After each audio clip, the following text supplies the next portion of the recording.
Hey guys, how's it going? Still working on the female reproductive CPT codes. So if you guys are in the 2024 book, we're on page 451. If you're in the 2023 book,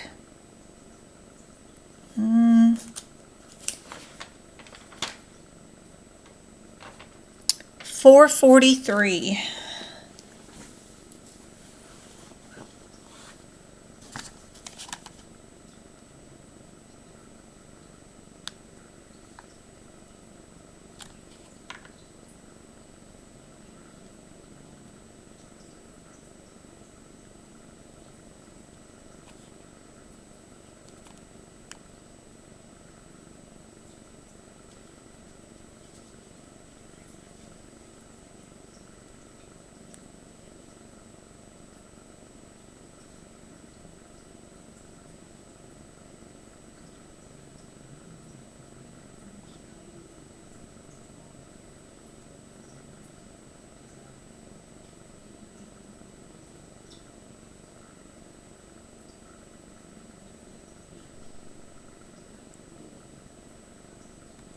There we go.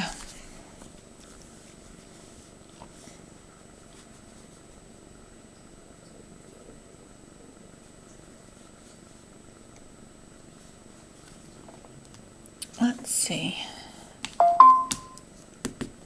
We've got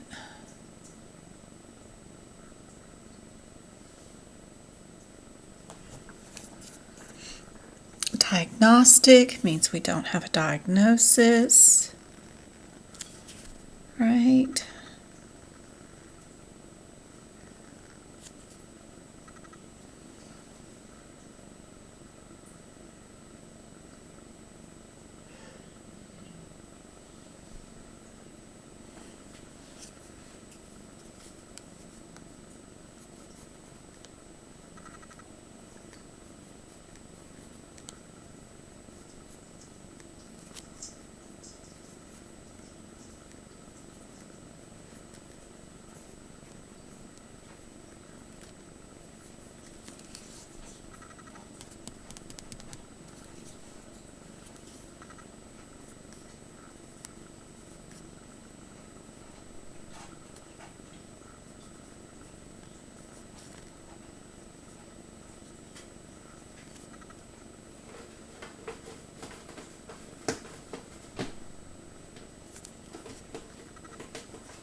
There we go. We got our amnio sac. We've got it being diagnostic. On our first CPT code for 59000, we're doing a needle and we're drawing some fluid for testing.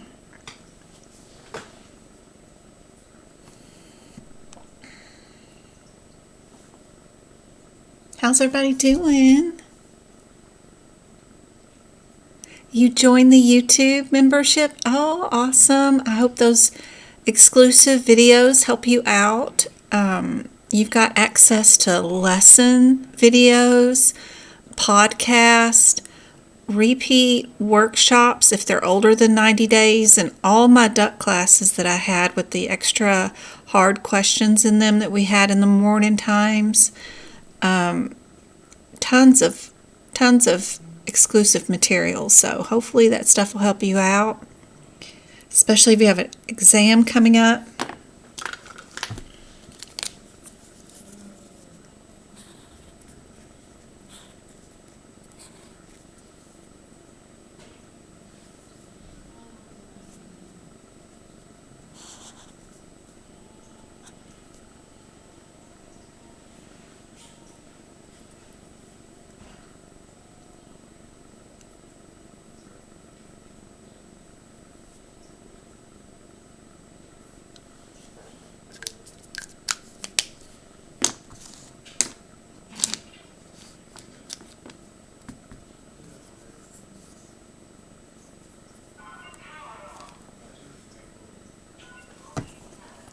I need to go grab something from Travis real quick. Get that real quick. My blade is longer though. Oh.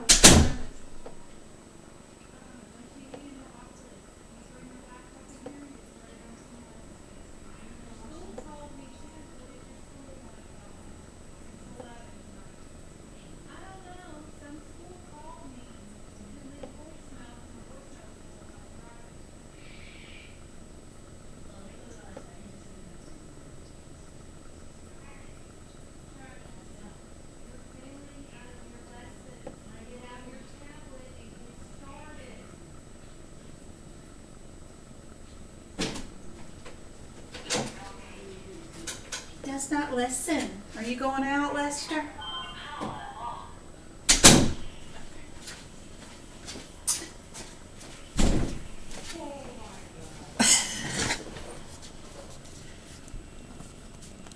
All right. Of course, our next one is with our ultrasound guidance.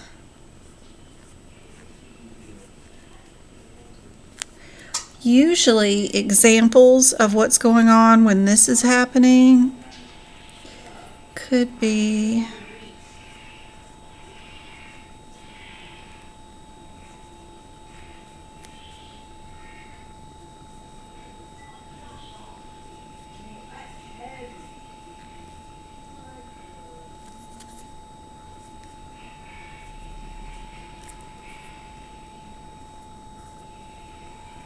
excess fluid,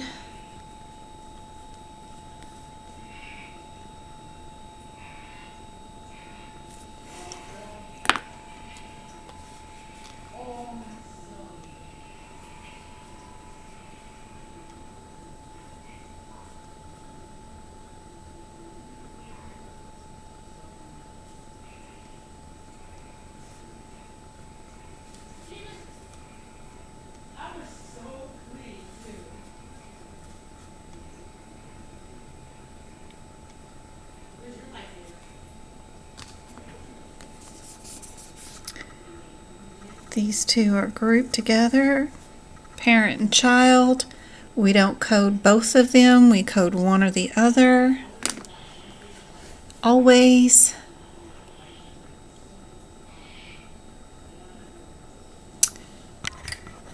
So we've got amniosac, no diagnosis, needle, draw fluid, excess fluid. There's a diagnosis there with ultrasound.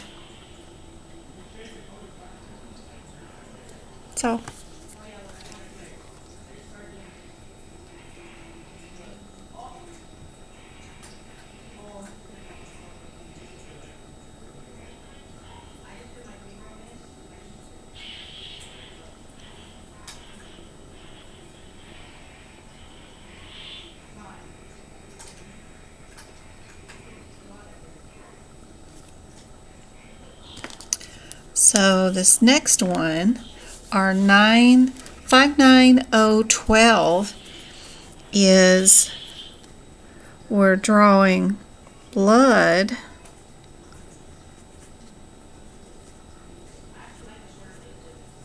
from the umbilical.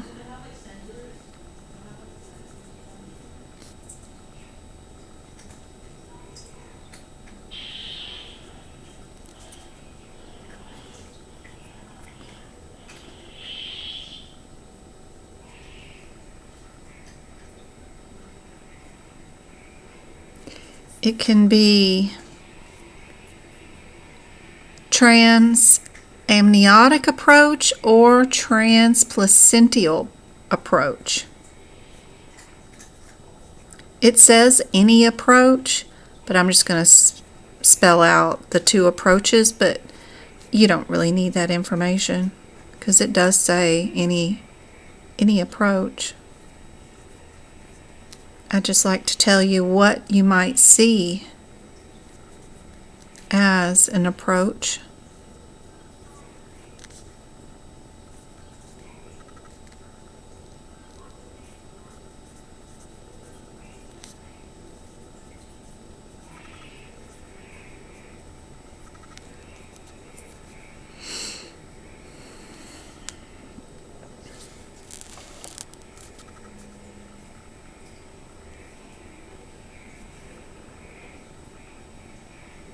Hey, go-kart. Get better soon. Yeah, just listen along. It's okay. You can just listen.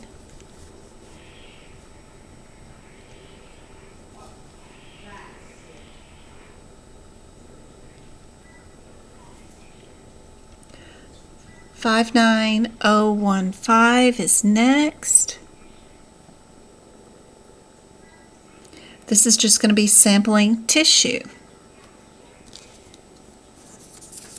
So we've got 2 of them for fluid, 1 of them for blood, and this one is for tissue.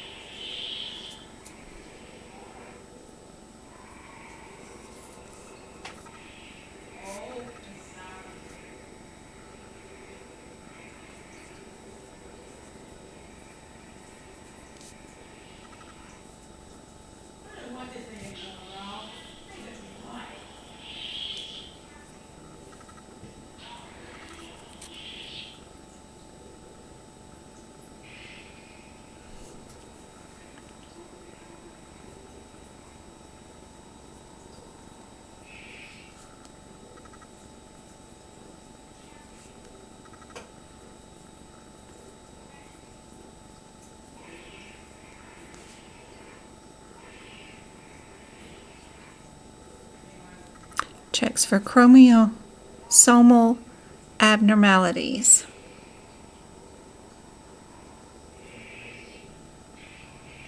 Libby, she passed. That is awesome. Good news. Congratulations. You received your results yesterday. Wonderful. Thank goodness. That's awesome. Fantastic news.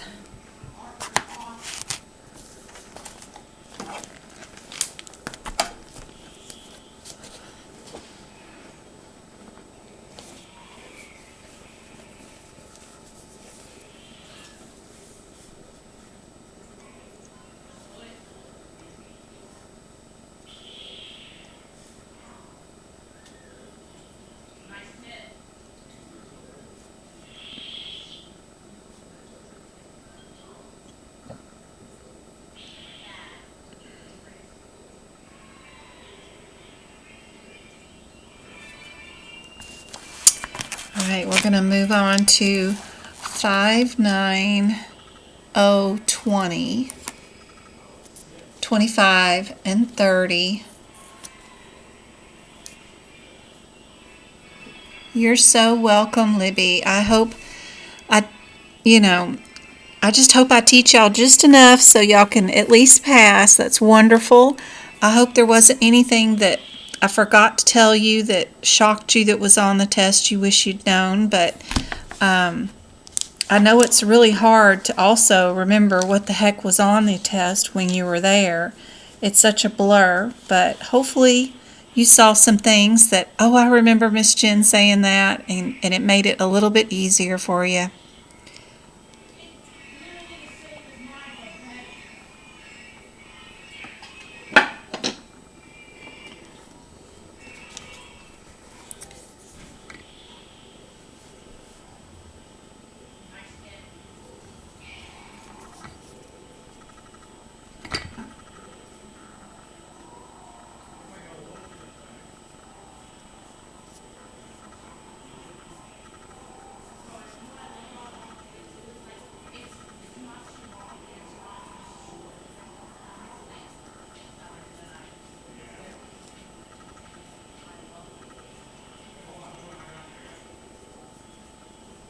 So they're just testing the fetal tolerance to the labor.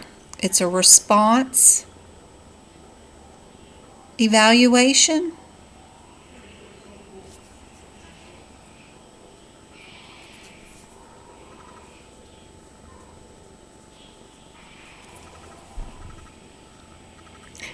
Thank you for the follow.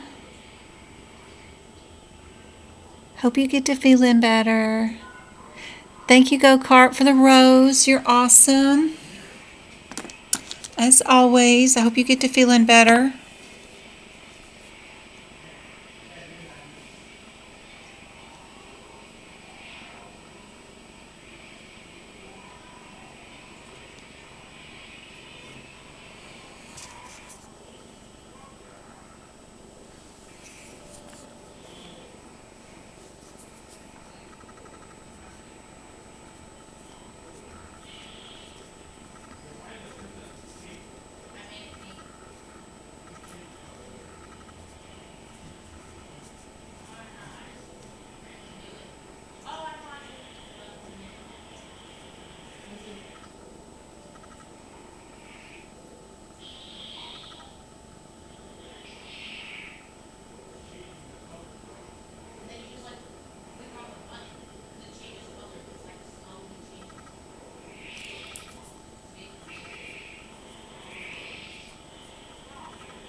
Our 59025 is not a stress test. It's actually a measurement of the child's heart rate in response to its own movement.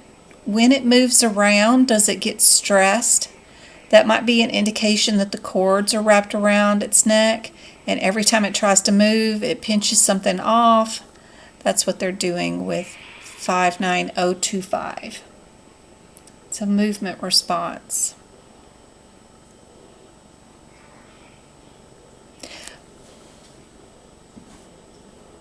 Are you on YouTube? I see you streamed from 22 hours ago.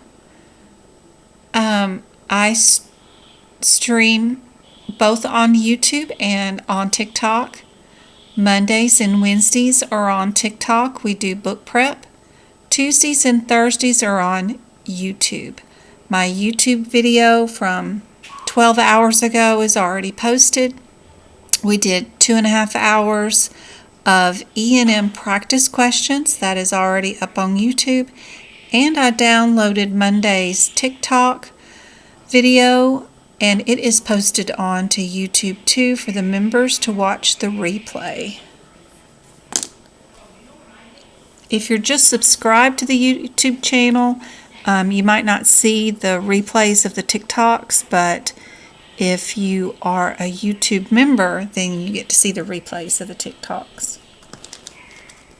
But yes, I was on TikTok last night. We did a ton of E&M questions. I'll be back on YouTube tomorrow night for some more practice questions. 59030.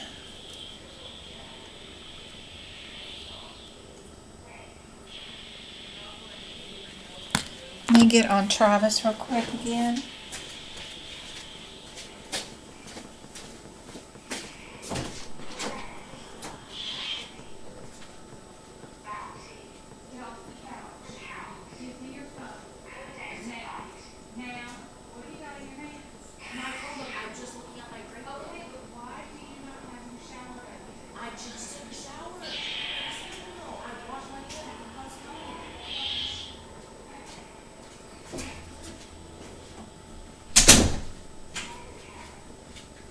You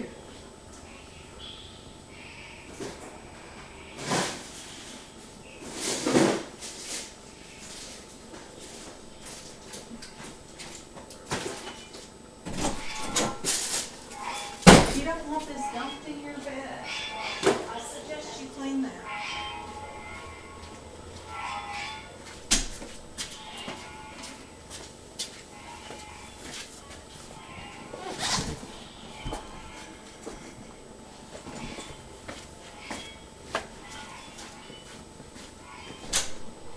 Bold-faced lying to me. I did the cat boxes. I did that one. I didn't realize you wanted this one. You think we only want and have ever only wanted one done. Ever. That's your logic. We only wanted one cat box done. Ever in this entire house. You didn't think I needed both done. Kids don't make any sense at all.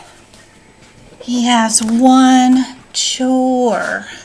We have automatic cat boxes. We have the litter robots. He has to change the bag in them once a week. We have 2 of them.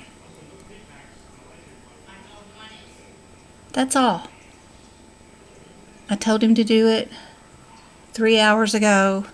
He said he did it. Oh, well, I did it to 1 box. I didn't know you needed it done to 2.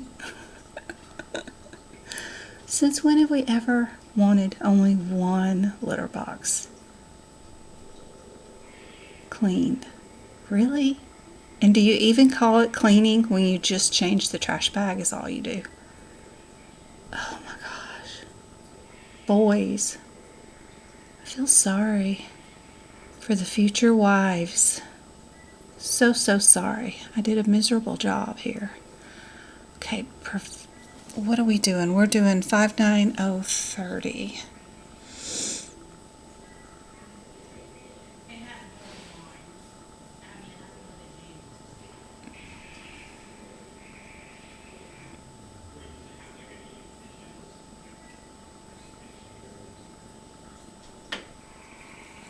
We're seeing if the baby is getting enough oxygen on this one.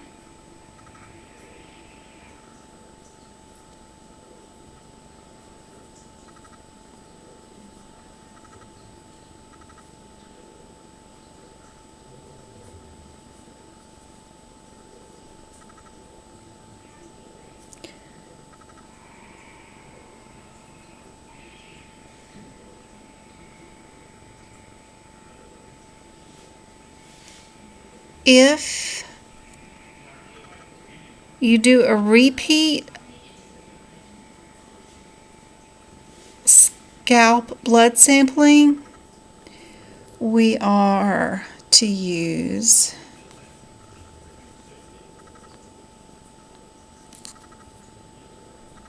repeat equals 76 or 77 modifiers.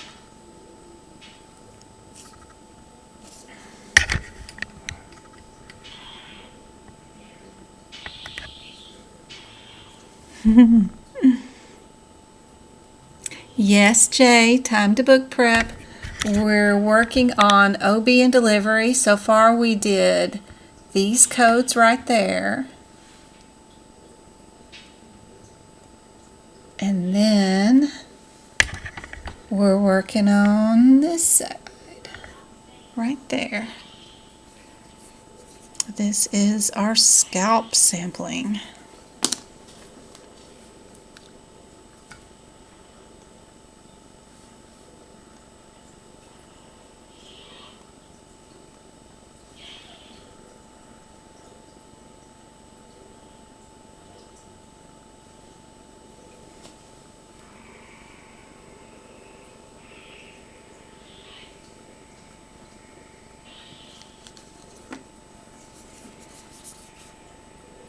These 2 are grouped together. This one includes our supervision and interpretation with our written report.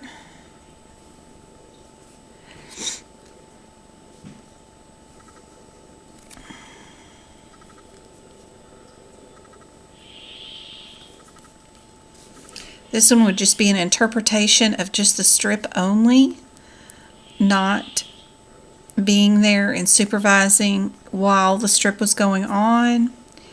I'm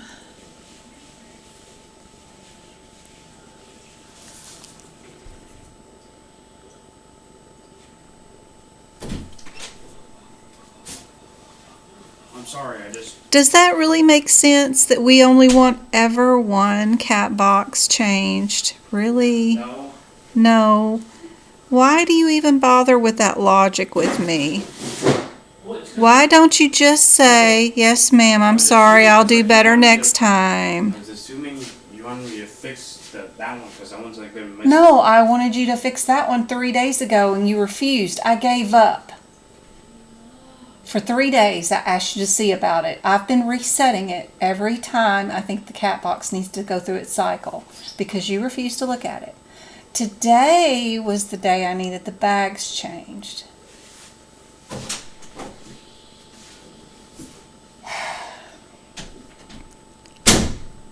Electrode monitoring.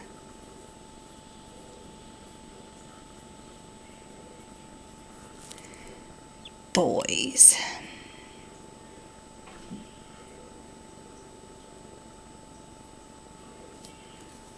This one.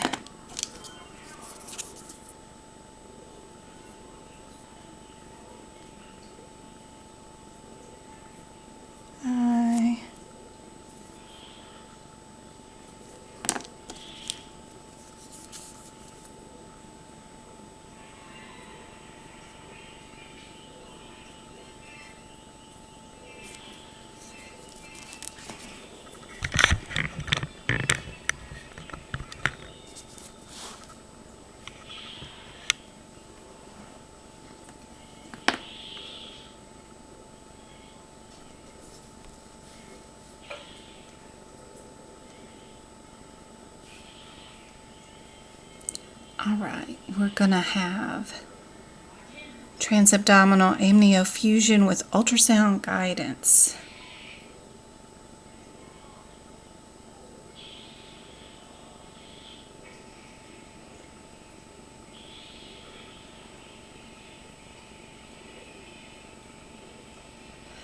What's going on inside this one is an amniofusion, which means we're adding in more fluid into the amniotic sac so that we can get a better visualization of the fetus.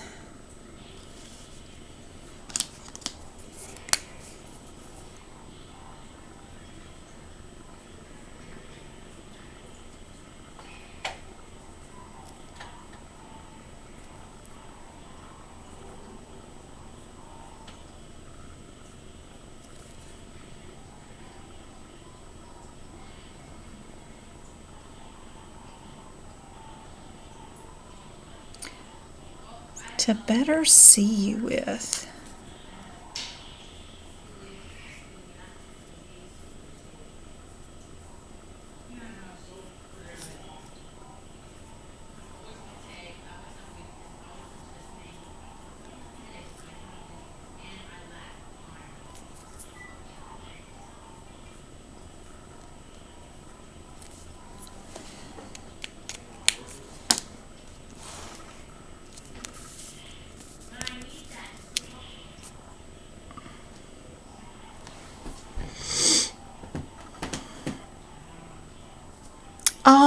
What's going on? What's going on? Jay said, Kelly said, is on the test. What's on the test? What did Kelly say? Is that on the test? Oh, is that on the test? Lots of things are on the test. Let me look through my codes that were on the exam last year.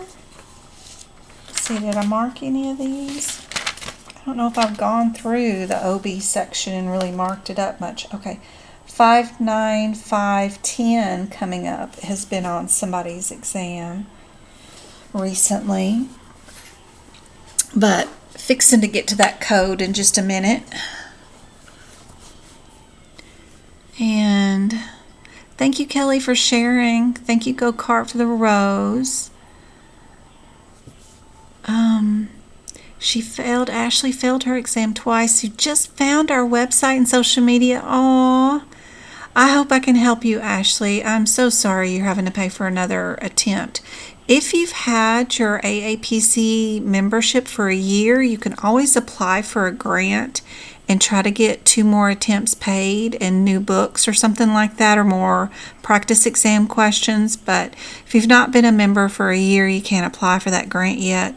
But I'm sorry about having to buy more attempts. Hopefully it's not too much of a hardship.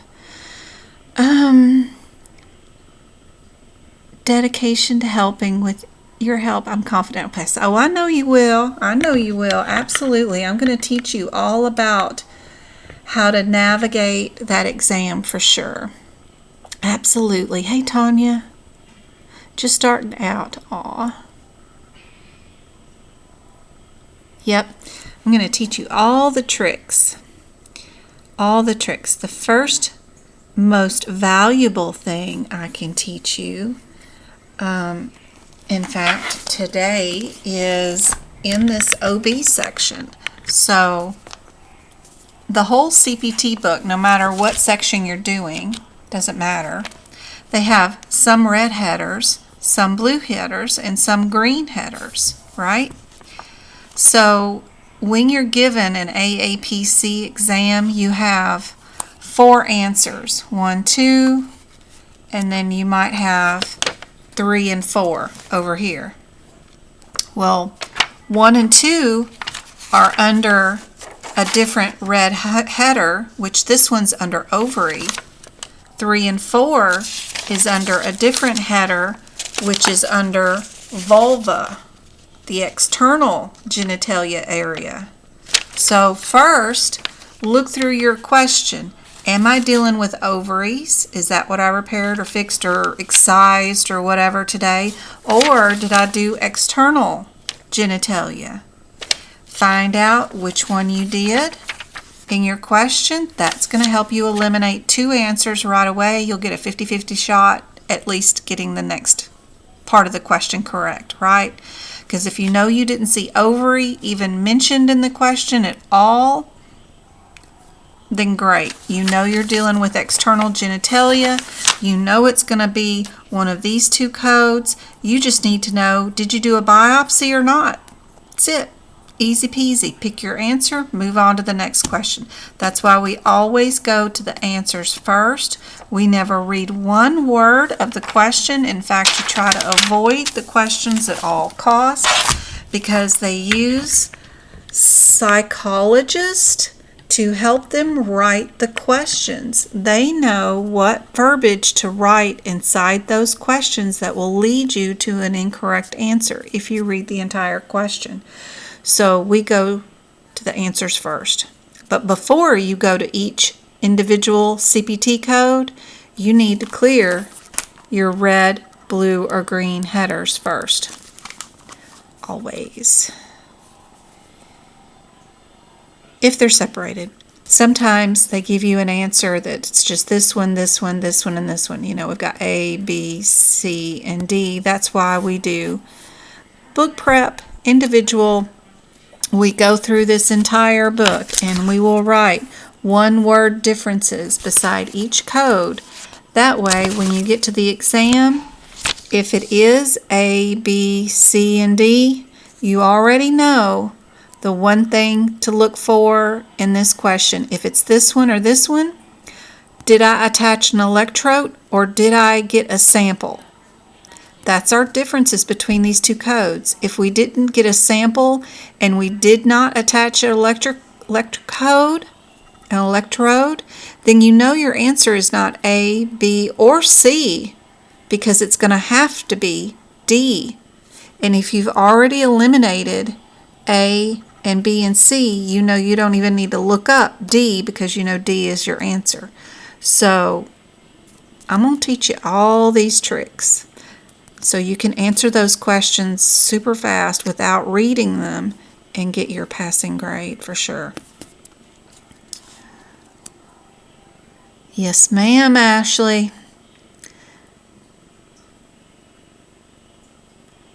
Pang.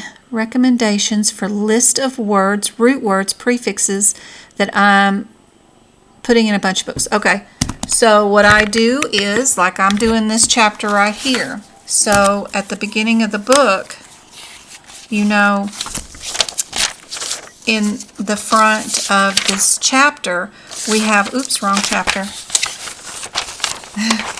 We have our female genitalia system, right? So at the beginning of this, what I do is go to my trusty Miss Google And I type in exactly what that header says. Female genitalia system, but this time I'm going to write, instead of function, normally I write function and then I go in here and everything that has the label, I write down the function, like the uterine tube. Its function is to be the site of fertilization, right? So the next thing that I like to do is, after I write down all the body part functions, I'll write prefixes, suffixes. That'll pop up. Change your search to images, because I like images. And then I find me some favorites, right? I like these. These are cool. And I'll just write a list of the prefixes, a list of the suffixes here on this page, so that when I'm done with this page and doing all my book prep, I'm going to have something that looks like this with a bunch of prefixes, suffixes, and then its overall functions listed on this one page.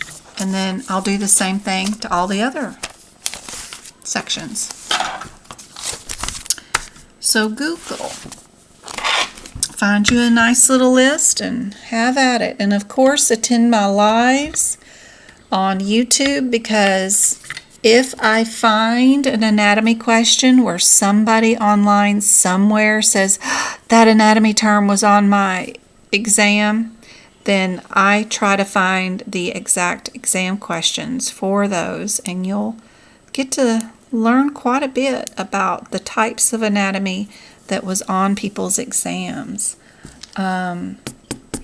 One of the anatomy terms that was on mine, but this was 2019, I don't know if it's still on there or not, in this area, was this word, SKIMME. You can find it in your ICD-10 book, in the anatomy section, right before the OB codes, right before you code it.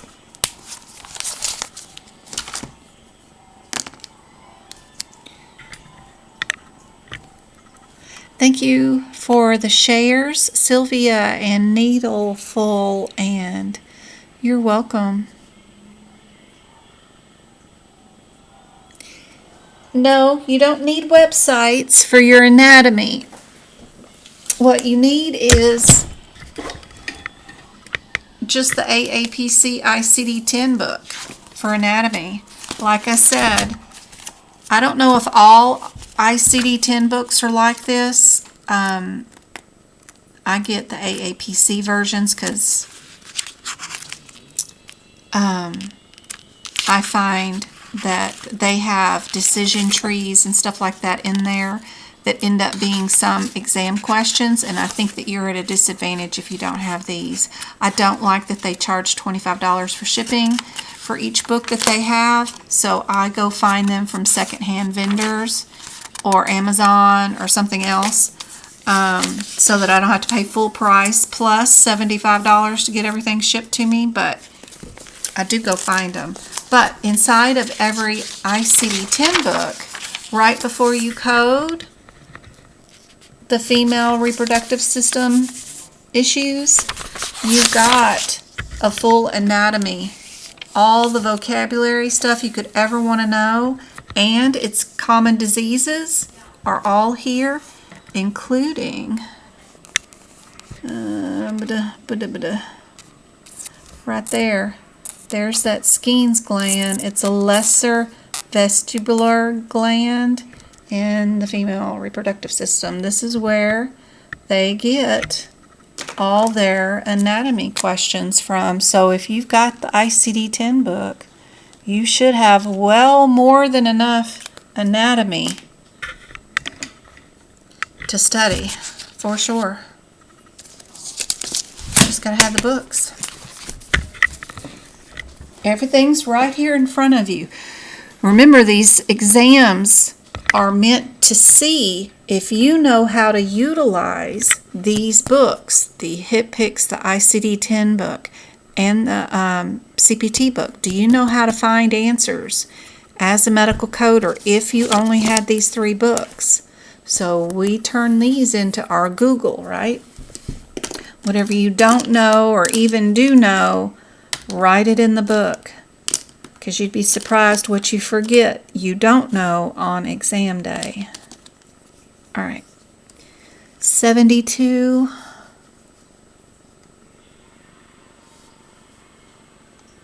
72 is twin-to-twin fetal transmission. Yeah.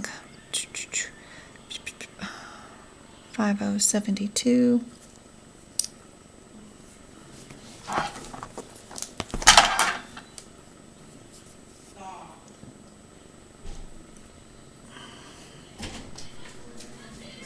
Can I know about my DNA test results? Can I see After them? my live, Travis, go. I'm doing my work right now. I'm doing one of my medical No, you're not. assistants. You're I am. standing in here talking to me about genetic testing. You're talking to John Michael. You are not doing your homework, my love. Actually, I'm talking about something that has to do with my homework, because I might have celiac disease. You know what that is? Yes, I do. Yes, you have the trait for that. Oh! Oh my god. I'm actually gonna die. I'm never gonna make it past the day. No, it just makes you short.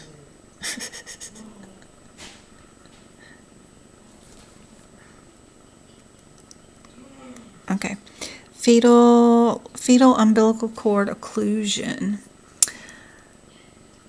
Let's see. So this is dealing with twin-to-twin fetal transmission syndrome.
This is dealing with the umbilical cord, and this one is dealing with amnio. I'm hollering. Them boys, it's like, I'm doing my homework. No, you're not. You're in here yelling at me. Oh my gosh. Let's see. Did I thank Sylvia Needleful and user 050 for sharing the live? Thank you so much. Thank you, Jen. I'm getting the AAPC books too. My shipping is $10 on the website for all 3. Ooh, that's good. That's awesome. Is AAPC certification the best? I don't know if it's the best. I like it because you get 2 attempts at the same exam. With AHIMA, employers want it just as much as they want CPC. They're both recognized. I would bring up Indeed in your area and then do searches for the jobs in your area and see which one was wanted more. But I think they're pretty equal. But AHIMA, for the same amount of money, $300 or whatever, you get 1 attempt. And then you got to wait 90 days and do a re-attempt. But you got to pay the $300 again. For almost the same amount of money, you get 2 attempts with AAPC, and there's no 90-day waiting period between your attempts. So I like AAPC just simply because of that.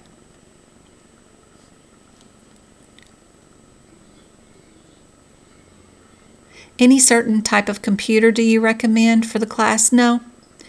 Whatever you got right now, even if it's a junky old laptop, just factory reset it and you'll be fine.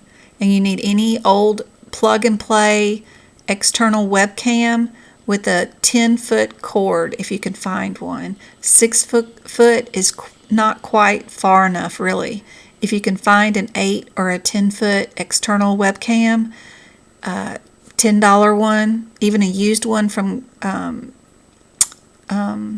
Goodwill or something, great. Borrow one from your cousins, families, nieces, nephews, whoever, whatever, but 8 to 10-foot cord is best. And factory reset any old laptop you got around the house. Don't buy nothing new.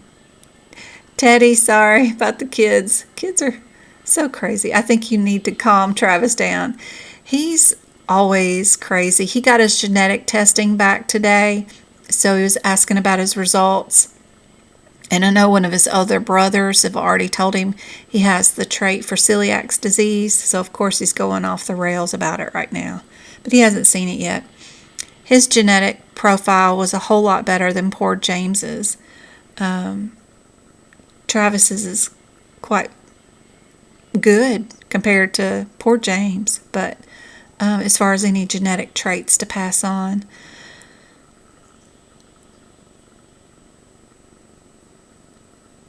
Can you elaborate on 59072? I can. So when 59702, this is an advanced stage of when twin-to-twin transfusion syndrome. Usually one of the twins will not survive if they have this twin-to-twin transmission. One of the twins will just continue using up everything that's out of the umbilical cord, where the other one doesn't get as much. And sometimes you need to go in there and make a decision. Do you want to go on and separate them now, or leave them both in there for one of them to pass during the length of the pregnancy and probably hinder one of the other ones? You know, it's just one of those tests that they can actually go in and perform this procedure, and it does end up terminating one of the fetuses because it will not survive. It's to ensure the survival of the coexisting, fetus. So it can be done transabdominally through the tummy with an ultrasound guidance. So they just kind of get rid of the rest of the blood flow for that other one that's usually a lot smaller than the other one and stopped growing anyway. So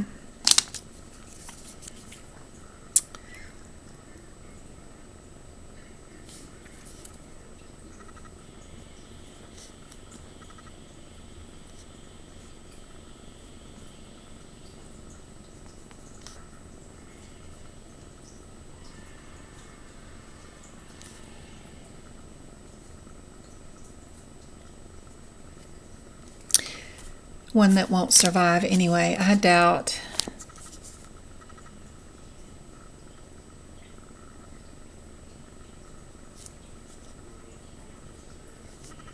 Many offices can do this anymore. Usually, if you can't do this, then both end up passing. So, it's a pretty sad situation, but it is what it is. It's neat what medical scientific discoveries we've done that can actually go in and help. It'd be nice if we could go in early in the pregnancy and put in a temporary or growable or maybe extendable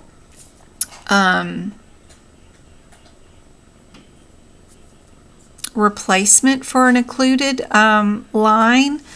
I've seen some doctors work on trying to get do hemostasis, where they can take out the blockage that's blocking the other twin from getting enough nutrients and then reattaching it back together. and they've had some success with that. So if the cord to the other fetus does have a good opening and does have a good ending into the baby, if it's just an occlusion in the middle, they can go in and get rid of the blockage if it's small enough. If they have to take up too much of the cord, then it might break loose later as they get bigger, but they've had some success with that, so hopefully they keep on working with that. It would be nice to be able to come up with an implant that could go in there and work as a regular umbilical cord and just give it the length that it needs to keep working. I mean, if they can make a fake heart, they can make a fake umbilical cord.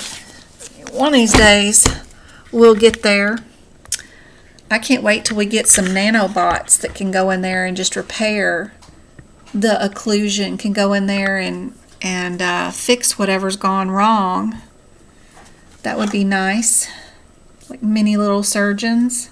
Go in there and repair everything and put it back where it should be. With a doctor at the helm, like he's playing the Xbox or something. It's too cool. One of these days. Let's see, what does chat say?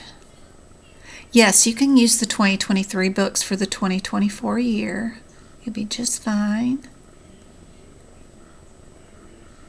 Yep. There's only one new E&M code.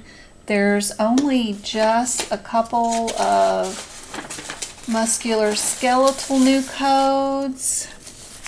Yeah, there's only one E&M code, and it's just a code that you can bill for having an assistant with you when you're doing a pap smear. So it's to pay for the assistant to come in and stand there while you're doing a pelvic exam. Then I doubt that will be on the CPC exam. We have 4 new codes in respiratory, only 2 in respiratory, 4 in muscle, 8 in cardio, but you can write these in. It's not hard. I got 1 in urinary, 1 in female reproductive, 3 in nervous, 1 code in eye, 6 in radiology. This year was not bad at all. When we changed from 2022 to 2023, I did not recommend anybody using those books a lot. Or was it 2021 to 2022? I think it was that year, because we changed all of the E&M section. It was rough. But I went through and I took a 2022 book and I wrote all these new codes in there, and I was able to update it really easy. There's quite a few lab and medicine new codes, but it's mostly monkeypox and COVID new codes. So they're codes that I don't think will be on the exam, but I was still able to write all the new codes in. Still, these is not bad compared to previous years where we've had 300 new codes and we've tried to make older books into new books. This is not bad at all. So it's not bad. I was able to do it. I do have a document up if y'all want it, but it's not bad. Y'all can do it. You can do it. I wouldn't tell you if it was bad. If it was bad, I would tell you not to do it. But those are not bad. Can you work outside of the country as a medical coder? Do you know? Or travel while working? I do. I can work anywhere I want to.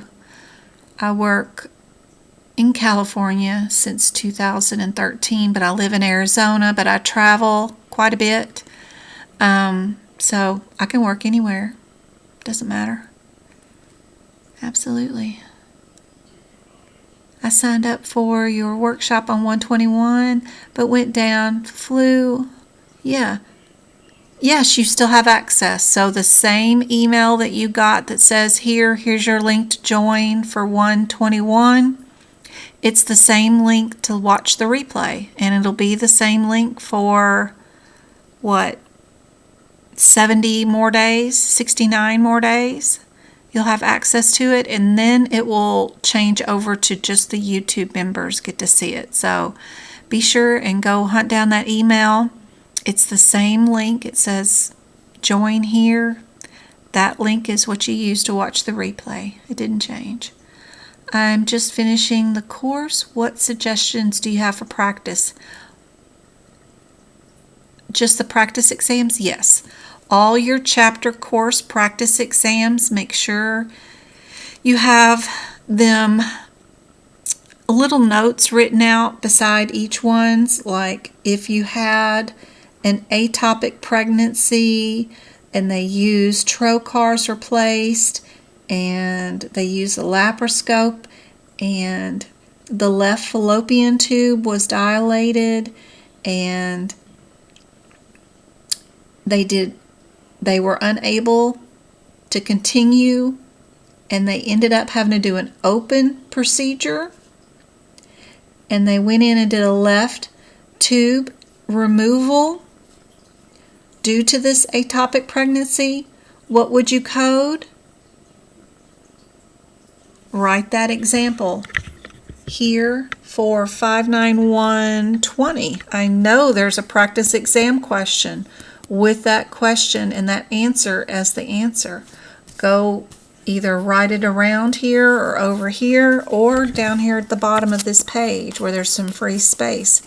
Write something about them starting out the procedure as a laparoscope, and then they had to stop and they ended up doing an open procedure, and our answer ended up being just the one code, the 59120, right? Super helpful to go through each chapter and write examples down. That way when you go to take the certification exam, you've got your entire course written as examples here near the codes. Super helpful. Do that for your ICD-10, your HIPPICs, and your CPT codes.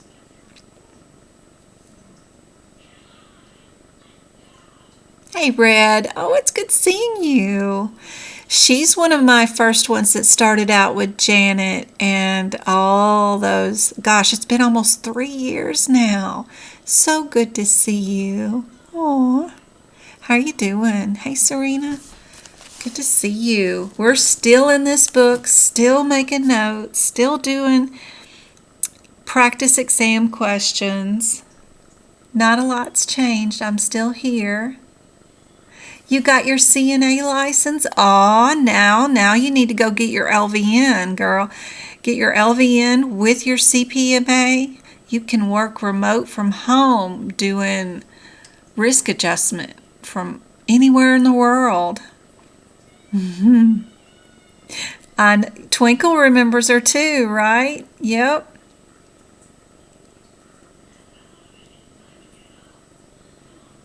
There's a lot of LVN programs that you can do mostly online, and then you just do your clinicals at like a convention center or something. You just go in, show them you know how to do the skill, like put in a catheter or start an IV, whatever. Super easy. It's not hard. Just go for it, whatever it is. And if you don't pass, the one that's testing you will give you a few minutes and share with you some little tips and have you come back later and do it again. It's not bad. And then you can just pass the clinicals that way. Super easy.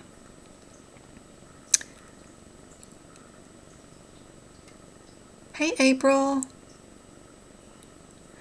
Oh gosh, be sure and go to the when you're in TikTok, it'll alert you if, like, I'm gonna go pick this lady right here. I don't think I'm following her, but yeah, if I go here, go up here to this top thing right there where the bell is, but I have to follow her. Let me follow her real quick. I don't know.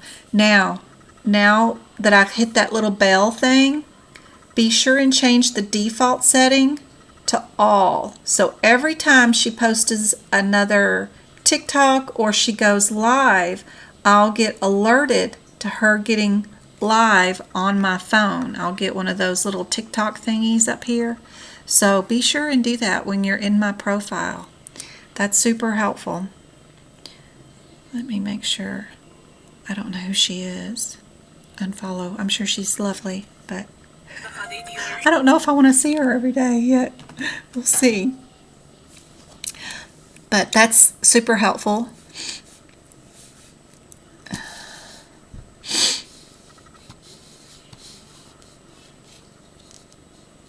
You're already doing everything a CNA or an LVN does, but getting CNA pay. So absolutely go get your LVN if you can. I know the hours and putting into it and away from family is rough, but you're already doing it. You're just not getting paid for it. So that's my suggestion. One of these days, even if you just take one class at a time,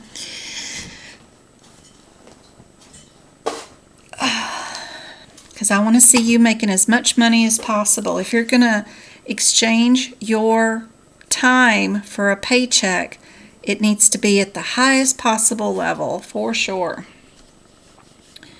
You are really the heart of all the work that gets done if you're doing CNA work. You're doing the hard stuff.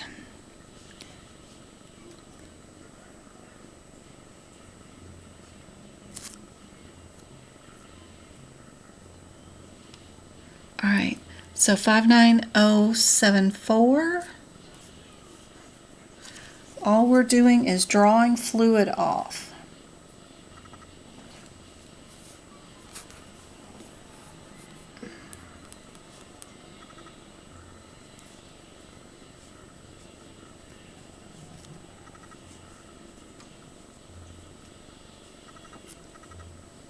And it's going to come with our ultrasound.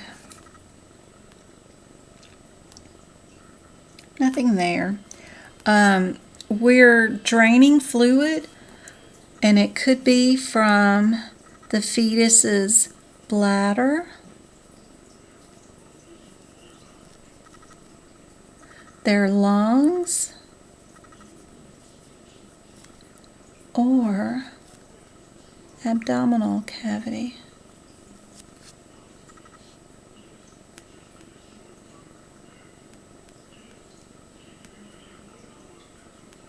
It's like doing a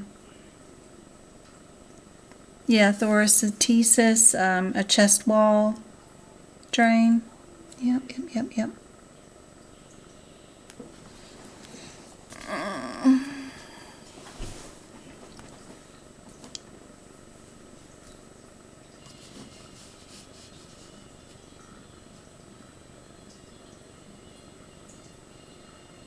Oh, I've been on for an hour now, by the way, April.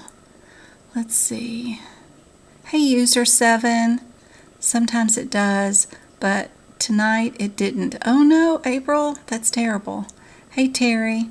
I also let everybody know in our Discord group, so if you do join our Discord group, I always post when I go live too in there.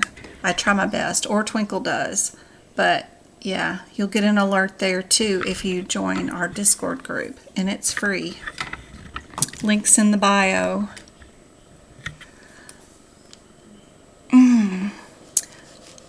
What does... Yes, risk adjustment. You can do risk adjustment, case adjustments, Yep. You can do risk adjustment. Caseworker, you could be a caseworker, which is you just pull the CPT codes for your most sickest patients and you get them services from your phone, from at home. You call all your CHF patients, your congestive heart failure patients, ask them to go get on their scale. How much do you weigh today? How are you feeling? That kind of stuff. And then if you notice that they've had an increase in weight gain, like 15 pounds, then you'll send somebody out to their house to give them some Lasix or call in a prescription over there to the pharmacy so that they can get that fluid off of them. Anything that you can do to keep them out of the emergency room in the hospital over the phone or over the internet is what you do. Case study would be fun. And that's what coders that are also even licensed practical nurses get to do.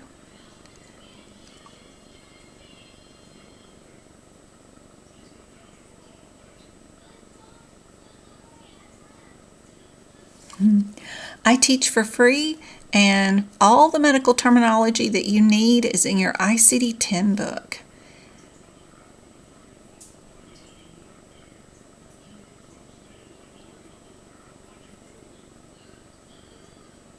Yep, it's the same thing as an LPN.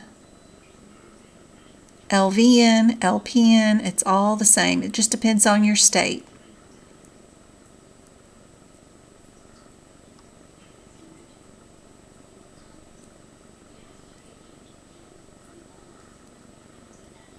Hey Rhonda, thanks for the follow.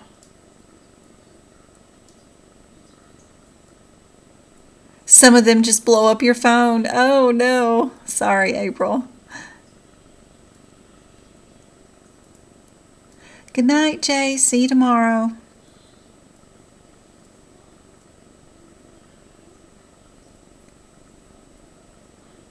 What should B study for?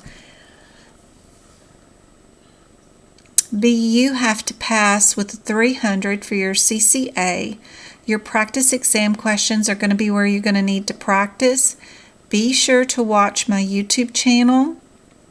I've got 500-600 YouTube videos on there, all about how to handle your exam questions for your certification. Once you finish your course, you really need to work on your exam skills in getting from question to question. Usually you have 120 seconds per question. That means you have to find 4 CPT codes or 4 diagnosis codes. Just turning the book pages and getting to all the codes is a skill you have to build. So practicing timing and getting 2 codes in a fast, efficient way, and then deciphering your differences between the codes is again a skill you need to be sure and build up. So practice as many practice questions as you can. Set a timer on your desk. Give yourself 120 seconds per question to figure out what the answer is. That's what you should spend your time working on. You just got your books today and you don't know where to begin? Oh, Jess, begin with this CPT book. Go to my website, medicalcodingbyjen.com. Go to the resources tab. Under there's a tab called CPT Book Prep, and start there. Go to every single CPT code. If it has a bracket in the code, yellow highlight what's in the bracket. That's step 1. Step 2 is find every single code that has a hashtag in front of it.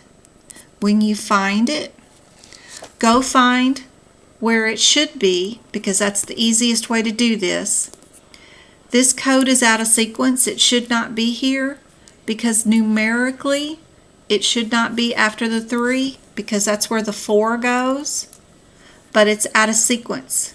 Go find this one where it should be, and where it should be is here where it is numerically it should be, but it says it's not here. You need to go find it.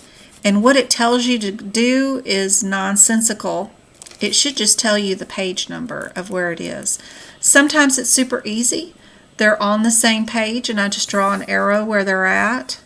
But sometimes they're 800 pages away and it's super hard to find them. You don't want this to be answer A, and then this one to be answer B, this one to be answer C, but none of them are where they're supposed to be. They're all off in other pages, not where they're supposed to be. So step 2 is to go through the entire book, find all your hashtags, and then go find where it's normally located and put the page number down. I put the column number down. You don't have to do that. And if it's on the same page, I draw arrows to where it's at. You don't have to do that. As long as you get a page number down, that will save your soul during the exam. Step 3, which all these steps are listed on my website for you for free, is every time you have a parenthetical that's underneath a CPT code that says to use a code with another code, I underline them with green because green is good to go. If a parenthetical is red and it says do not, I underline it in red and double star it all the way through the book. That is super helpful because if you have this answer, this answer, this answer, and this answer, you can eliminate answers if you remember before you look at the question. If you come to the code and it has a do not, check your answers. If you have an answer that has this do not in it, you know you can eliminate it and get yourself down to a 75% chance with that question. Super fast if you just remember not to read the question, go to the code, go look for your do nots, and you won't build that practice and you won't remember to do it unless you go through the entire book and underline all of them red boogers, because that will build a skill and you will remember to go look at those do nots first. Super helpful to go through the entire book and do that. I know it's a pain, but do it. You don't have to think, just do it. Another step is a lot of times the same procedure on the same item, and there's no difference except for that the procedure is either closed, open, or percutaneous. Either we go through the skin, or we do an open procedure where we can see the organs with our eyeballs, or we stick a camera in the body and fix it by doing camera duty, or we just pop it back into place. A lot of these codes and CPT code descriptors are the exact same. So I go through and I mark every single closed procedure with an orange. It kind of looks like a red stop sign. Every time it's open procedure, I mark it with a green. It's just my own color scheme. You can come up with your own. And anytime something is percutaneous, I draw a line under it, the word percutaneous, because that just shows me that we went under the skin. It just reminds me that this procedure is not an open, it's not a closed procedure, it's through the skin. That's my own little technique. You can come up with your own.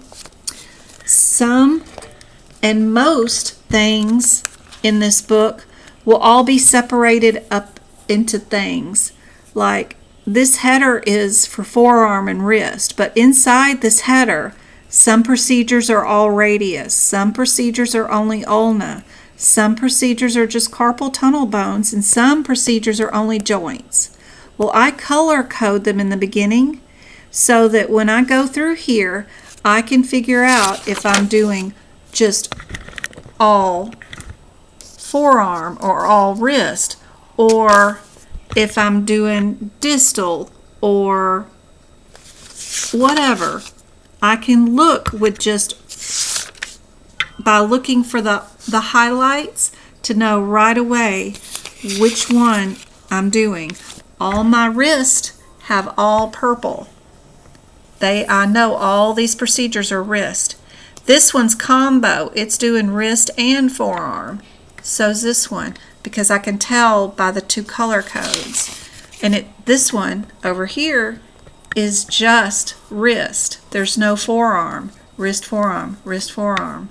But then we get down to just the wrist. So super simple to do stuff like that. That way you can go through this and get things done super quick. There are some parentheticals that tell you when to use a modifier, and I underline those in blue. Or if it tells you to use radiology, use this code. We were doing some of that in OB today, and those are the parentheticals that I underline in blue. But again, all that is spelled out for you on my website for free. Of course, you can buy my notes and you can go code by code and just copy my notes if you want to. Those are for sale in my shop, but you don't have to buy them. I like to teach for free, and I've got all the steps laid out for you on my website for you for free. And of course, you could catch my lives and watch me do book prep for free also here 2 days a week, which is super helpful and fun. But that's where I would start if I just got my books. Do I know about having the benefits of both being a CPC and, is that the medical assistant? CMAA? CMAA? Is that the associate's degree? Or what? What is that? Let me see. Yeah, medical assisting. Yeah, I think it's great having both. Absolutely. And if you get the associate's degree in anything along with your CPC, it's always beneficial. Yep, you could run a medical group with your certified medical assisting and your CPC. So, yeah, those are both great. Hey, Miriam. I go live 4 nights a week, again on my website, medicalcodingbyjen.com. Under the social media tab, my schedule's there, but I go live Monday, Wednesday here on TikTok for 2 hours, and then I go live on YouTube Tuesdays and Thursdays for 2 hours, and we do practice questions on those days, and we do book prep on TikTok. But I go live 4 nights a week. I do have a full-time job and 3 sons. Of course, y'all have already heard me yelling at my boys all night long, and my mom living with me. So busy life, but I do my best to help you guys out as much as I can for free and to get y'all to pass whatever certifications y'all are taking. My son Travis is taking medical assisting classes right now too. He just finished his CPR certification. He was on his computer taking a medical assisting exam right now. So that's awesome. He's a freshman in high school. They teach in all kinds of stuff here in Arizona.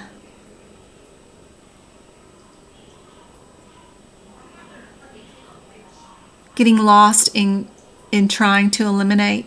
You don't have to eliminate. If you can make sure you clear your headers before your descriptors, you can pretty much eliminate 2 answers right away, even if you're looking up all 4 codes. B, thank you for the follow. Oh, Miss B. She has that CBCS.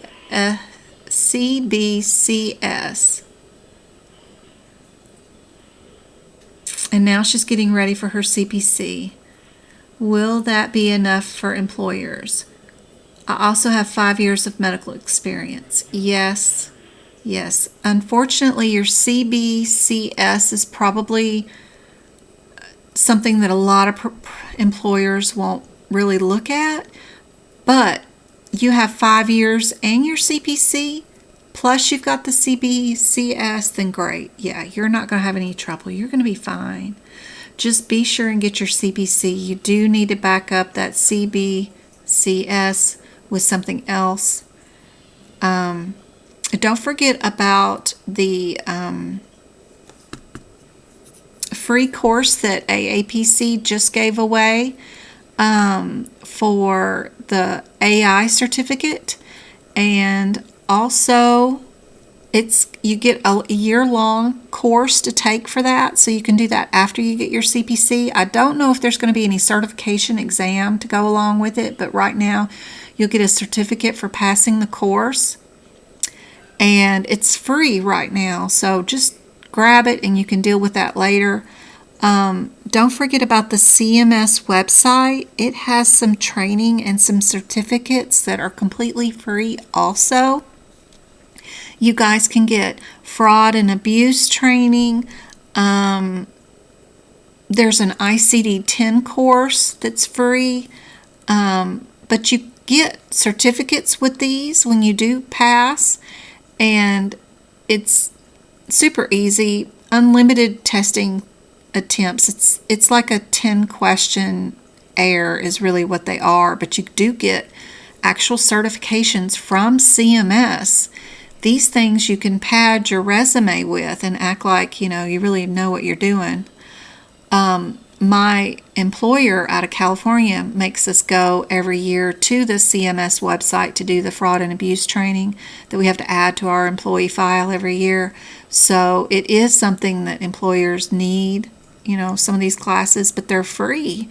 Might as well just take them and pad them. There's nothing you have to buy. There's no books to buy. It's all video presentation, and then you answer a few little questions at the end, and then it prints you out a certificate. It's no big deal. And you can unlimited retake it. If you don't like your score, then you can retake it again. You'll have the answers the next time, whatever. So, yep, it's free. CMS's website. Go look up, Google CMS training. It'll pop up. Plus, I can give you the link tomorrow on the YouTube. TikTok doesn't like me sharing links, but when I go live tomorrow, I can give you the link on my YouTube live. Y'all remind me. But it's called CMS.gov Outreach and Education Medicare Learning Network, MLN. Let me see. MLN, Medicare Learning Network. Google it, you'll find it. It's just web-based training.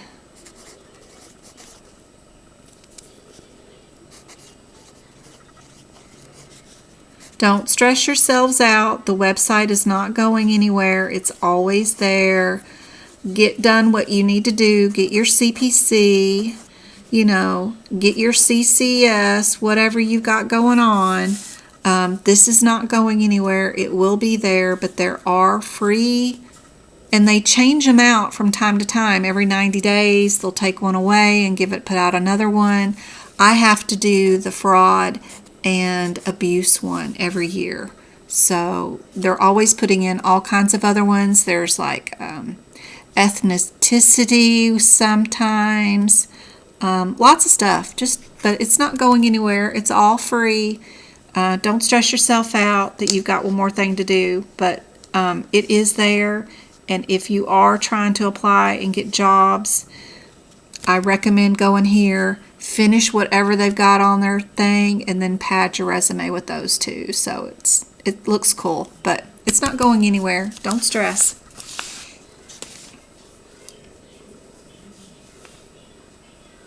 I'll try to post this link here in TikTok. We'll see if it allows me to. I can see that I post it, but a lot of people say they can't see it when I say I posted the link in TikTok. But I did post it. It shows on my end. It's there. I will be live 6:30 Arizona time zone. It is 8 o'clock here. And I've already got the link up on my YouTube channel. So if you go to Medical Coding by Jen on YouTube, you'll already scroll down, and about halfway down, you'll see a thing where it says notify me. I've already got tomorrow's date up and what time it will be live for you. And you can just hit the notify me button, and that'll send your phone or device a ding when I hit the live button tomorrow. Totally free. I'm not tracking y'all or going to try to sell y'all anything. I'm just here to help you guys. Just some lady on the internet yelling at her kids, trying to help you guys pass your certification exam. So don't worry about that. But don't forget about my website, Medical Coding by Jen. Tons of free resources. I even have some book prep videos on there that will show you how to do these book prep steps. So if you just got your books in, I've got the ICD-10, what to do with it, how to prep it and get it ready for your exam. Also, how to do the anatomy. It's on there for free. And then the 8 pictures on the CPT book. So, yep. Tons of free stuff. There should be links in this TikTok bio too. Some sort of like tree, TikTok tree or something. You're welcome, Claudia. I've helped a Claudia before. All right. And AK Mandriana, Awesome. Tilly, thank you for the follow. Hope I can help you. That fraud training is annoying every year, isn't it though, April? But yeah. Yeah, we gotta have the bills paid, so if we want to keep the job, we gotta have that fraud and abuse training. I just keep the answers in a saved file on my desktop, and then every year when I do the training, I just click through the videos, get to the answers, pull the answers up, and then just hit the buttons for the correct answers. A lot of times I remember which ones. But yeah.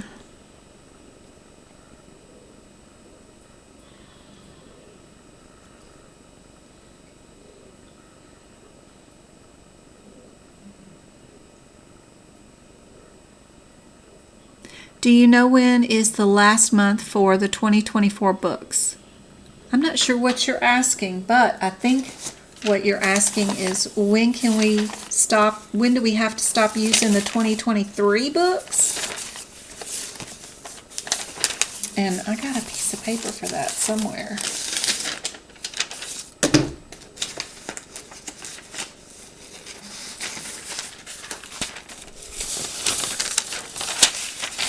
So if you're taking a CCA or a CCS from AHIMA, you can use the 2023 books until May 1st of 2024. After that time, you cannot use any more 2023 manuals. You have to move on to the 2024 manuals. If you're doing AAPC, any certificate, you can use the 2023 books until 12/31/2024. That's for your CPC, COC, CPMA, CRC, whatever. You can no longer use the 2023 books at the end of this year, at 12/31/2024. So ignore all my scratching out, but I just keep this piece of paper for each year and keep changing it.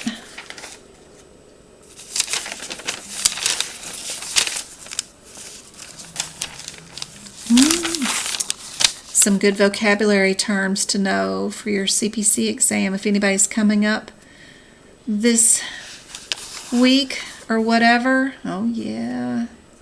Skene's gland, the Luna, Warthons, OS means opening of the cervix, phalanges, what connects bone to bone, parts of the shoulder, parts of the knee, ESRD, oh yeah, those are all good little things to know for your medical coding exam.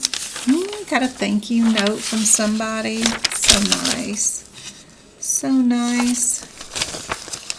What else do I have here?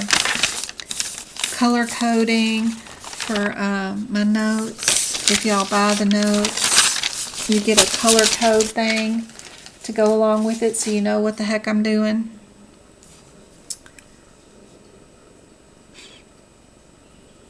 Yeah, no 2023 books if you're taking the AHIMA, CCS or CCA after May 1st of 2024.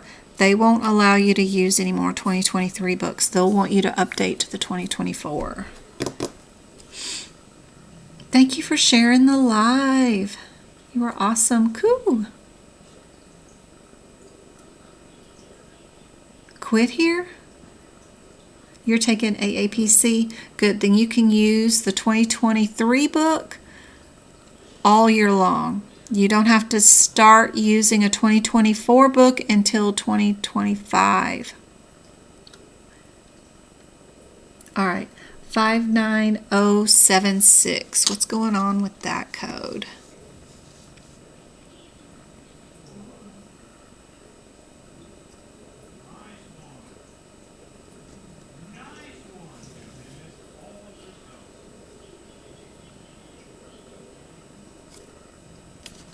Just a shunt.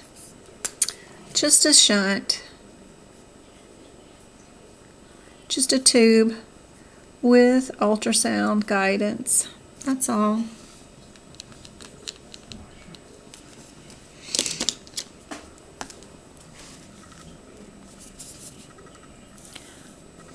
color. I thought that was blue.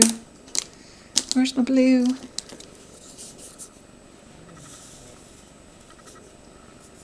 Made a green.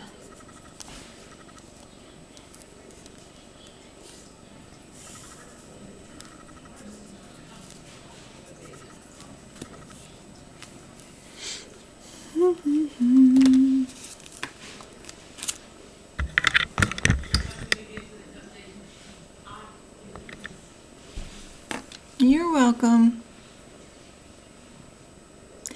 I cannot help everybody with their individual needs.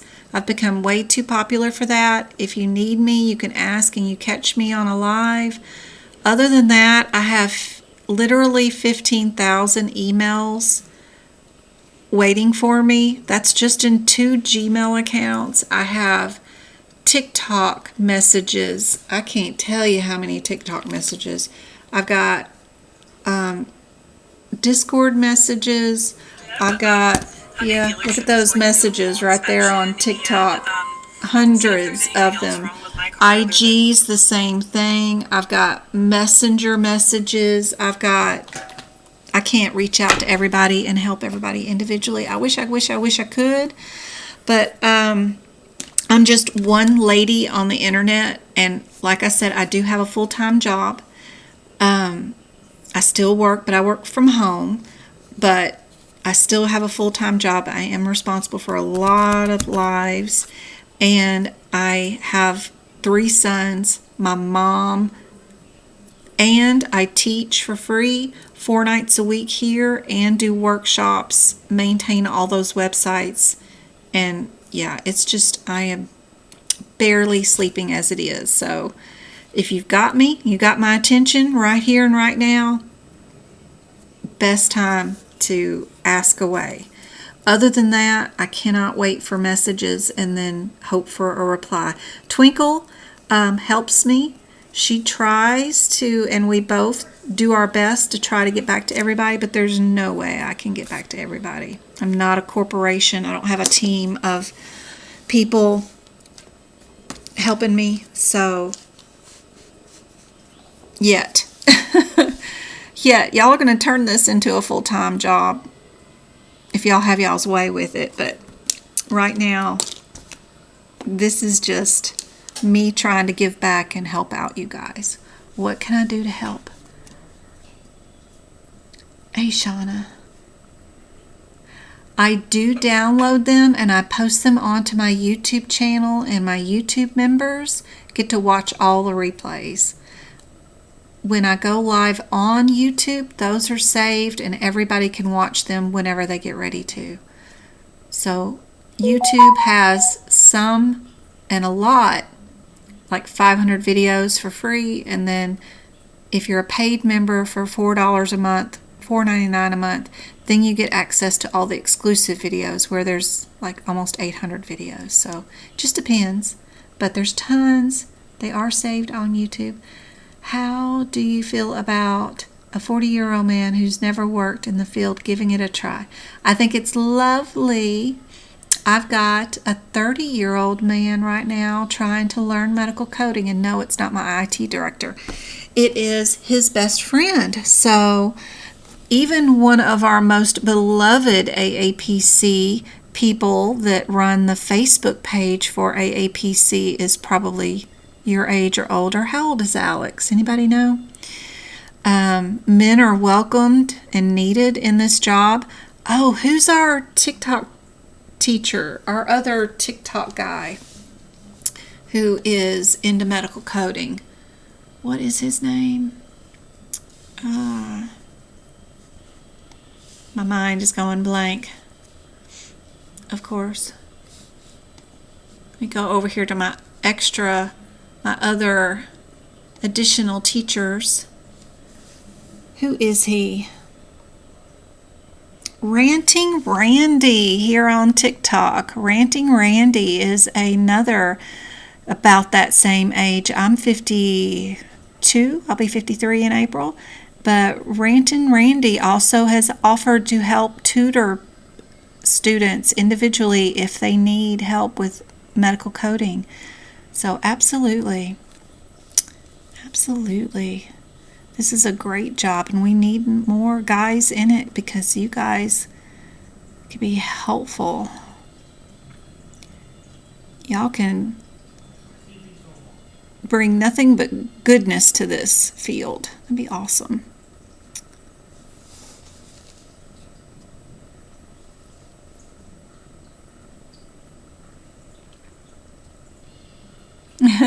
I took my CPC 2 times and not far from each other. I almost followed 90%. What? What did she say? I hear you. God bless. I took my CPC test 2 times, not far from each other. I almost followed 90% of your instructions and got a 61 first attempt and 60 the second attempt, knowing I'm bad in 6 chapters only. So you're still stressing. I think you're still trying to code and prove your answers. Have you heard me talk about clearing headers before descriptors yet? If you're going to each CPT code and looking at your only differences right there, or you're missing a step.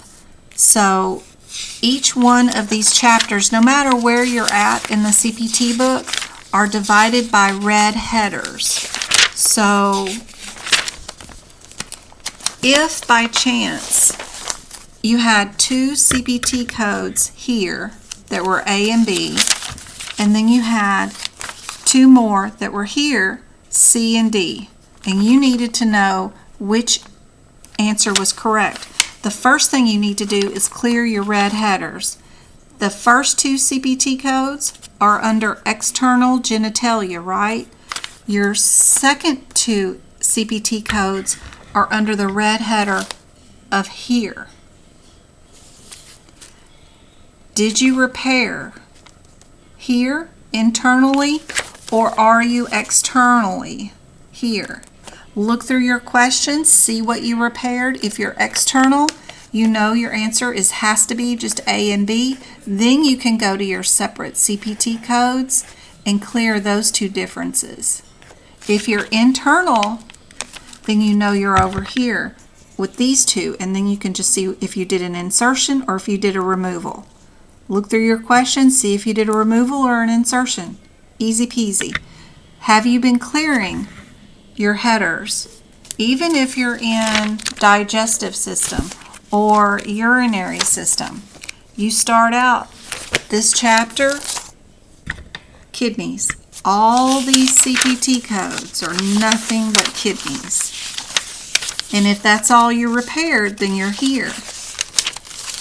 Then you move on to the ureter. And then all these codes are all ureter. What if you did both?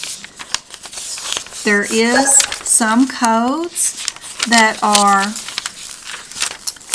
urethra and bladder. You do have some that are going to be combo codes, and you can find those with those red headers. So knowing if you're in a bladder, if you're in a ureter, or if you're in a kidney, first check your question. What did I repair? What did I incise? What did I dilate? What did I fix? Which one was it? Then those codes are the only ones that you are going to look for as a possible answer. Clearing those red headers before you do anything else and go into those individual CPT codes is the best advice to get you guys that are stuck in the 60s to passing, for sure.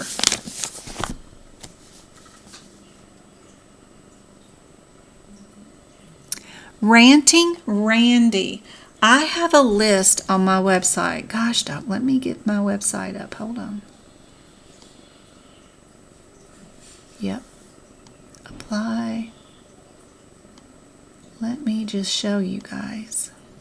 So, this is my website. Get rid of all this mess. And my YouTube channel. And my TikToks. Alright. My website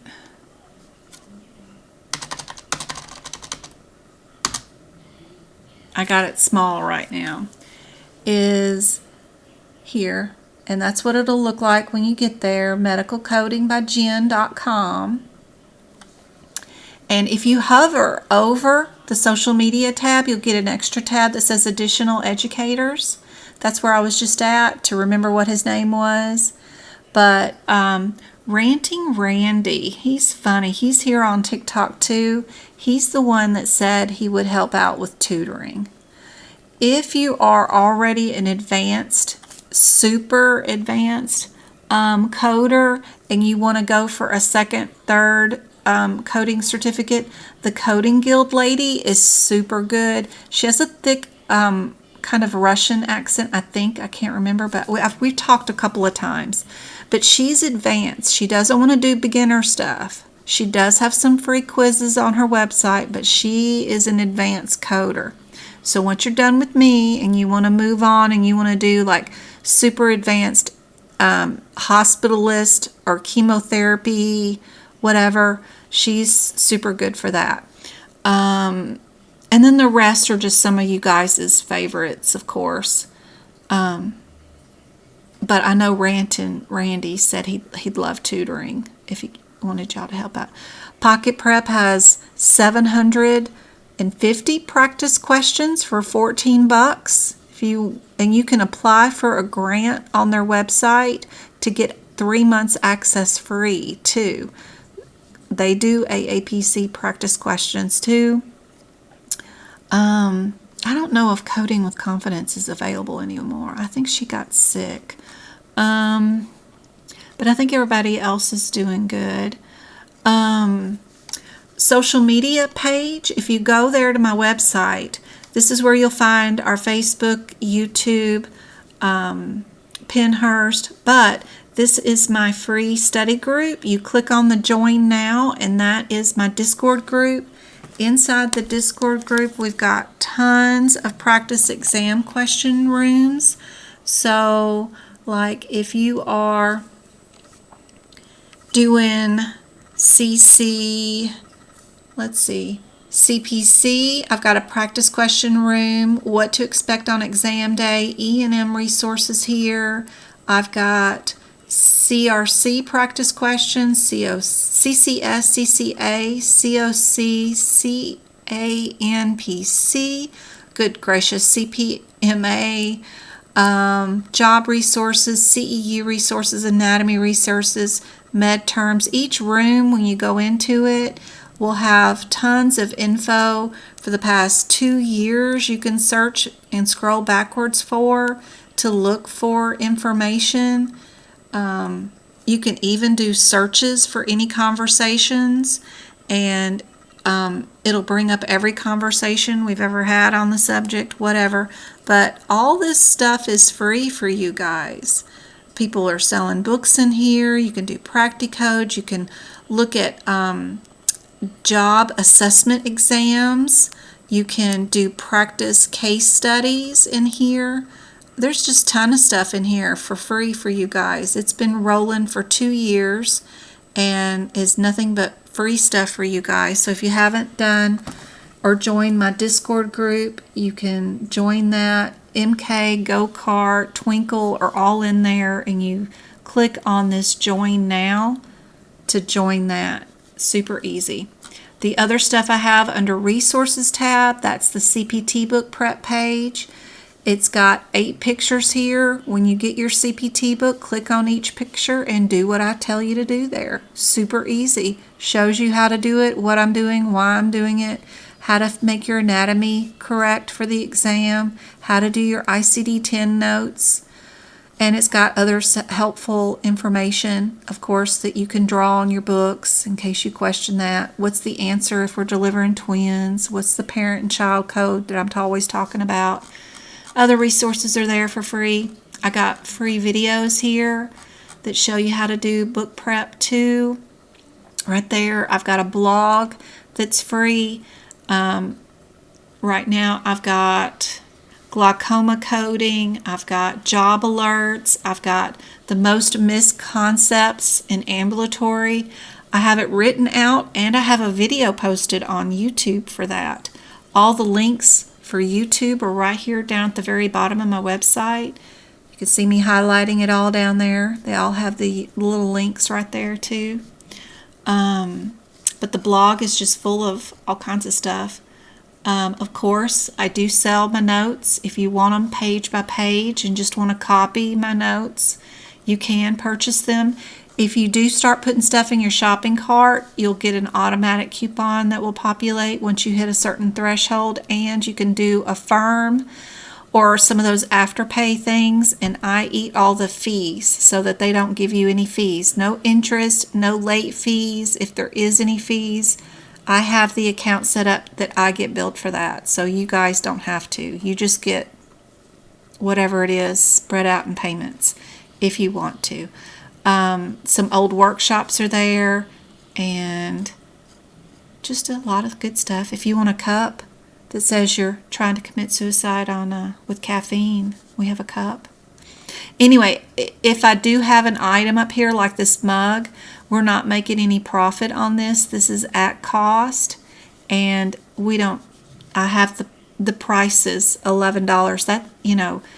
That includes everything. So I don't get any money for these things. So just so you know, it's all at cost.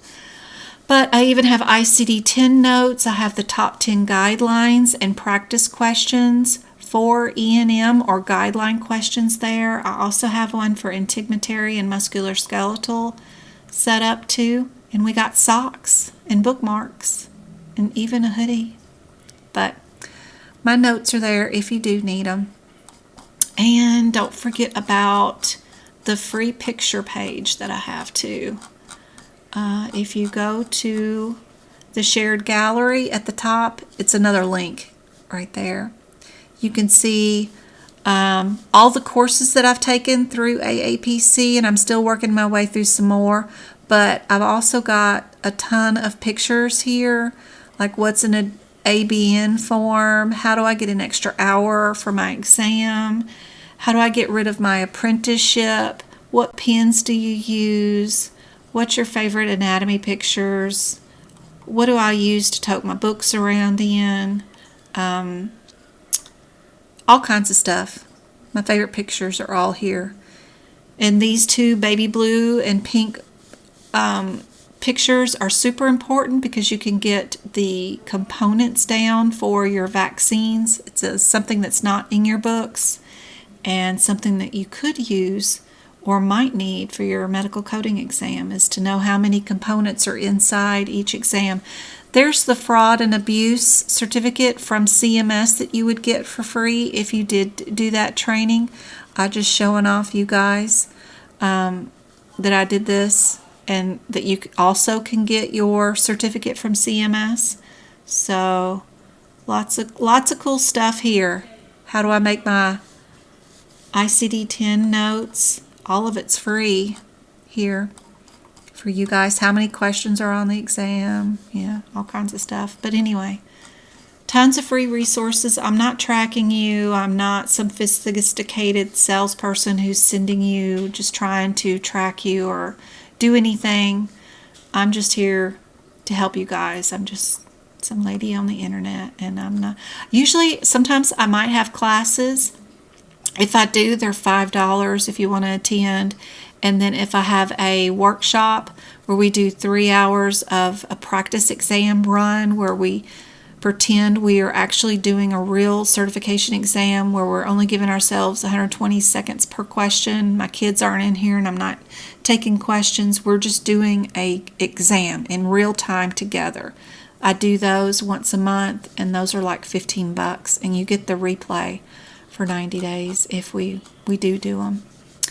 But that's it. I try to do as much as I can for free, as much as my family will allow me, for sure. As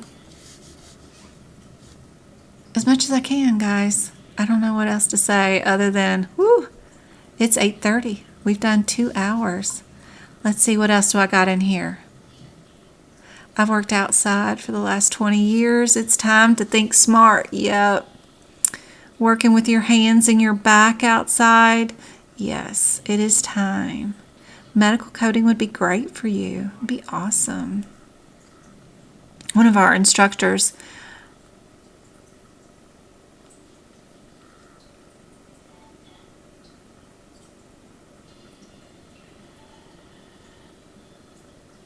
Many instructors are in their 60s. I'm in my 50s.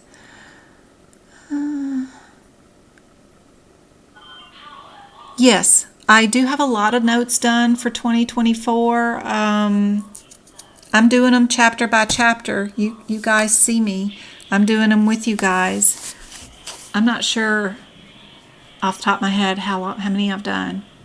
Let's see, I've done urology, I've done respiratory, musculoskeletal, integumentary, auditory for 2024, anesthesia, and my, of course, the ICD-10 guidelines for 2024 also. So I've done quite a few. I got more to go. But if you get the 2023 versions of whatever section you want, they're perfectly fine. Like I said, there's not very many new codes for 2024 in our CPT book for this year. Not many at all, just tiny bit. But I did go on and redo the entire chapter for musculoskeletal and respiratory. So it's not too many new codes per section. Not that big of a deal. English is my second language, and I'm not going to lie, they got me when they twisted up some of the words as well. Yes, they will. Absolutely. So you want to try to avoid reading the questions at all possible. That will help you out. Nothing is a guarantee. If you buy all my notes, I can't guarantee you'll pass. I've had 2 students who have not passed.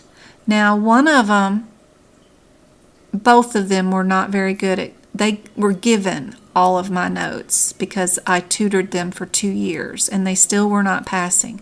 So by that point, and they had spent so much money with individual tutoring and had not passed, that I started giving them every time I had a new update on notes, just giving them my notes. I don't think they updated the notes very well, and they were working full-time. One of them had 4 children, all going to 4 different schools and working full-time. So I've had 2 people not pass. Out of 3 years of doing this, out of thousands of people, I've got 2 little ducks out there who have not passed. And if Go-Kart does not hurry up and take her exam, I'm going to have to start adding her to my ducks. I just wish Go-Kart would try and attempt. She's been preparing for a year now, I know, and I want her to take her exam.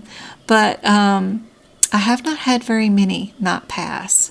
And you know, there's no guarantees in life, but I sure hope so. I know it makes a difference, and I know I've helped thousands of people with my notes or techniques, or helping them make up their own notes has helped them pass. I do my best.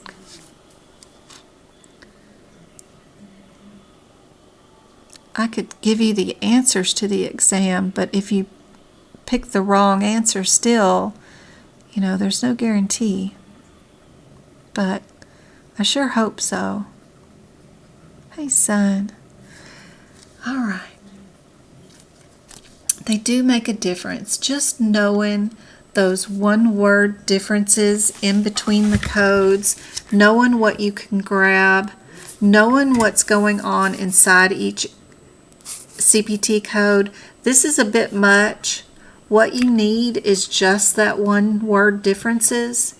If you're not from this country and English is not your second language, having the extra stuff that tells you exactly what's going on inside the CPT code is super helpful.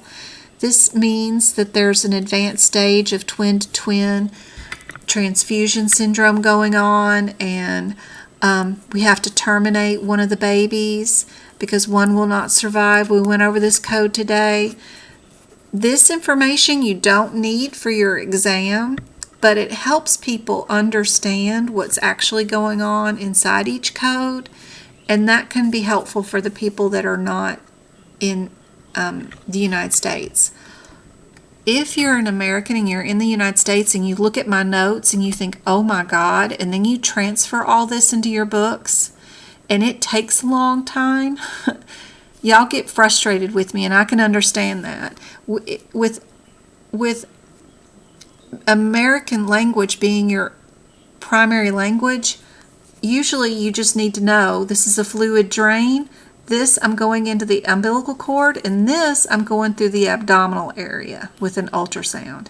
You guys can figure out that a lot easier, and this is all you really need from my notes, if that makes sense.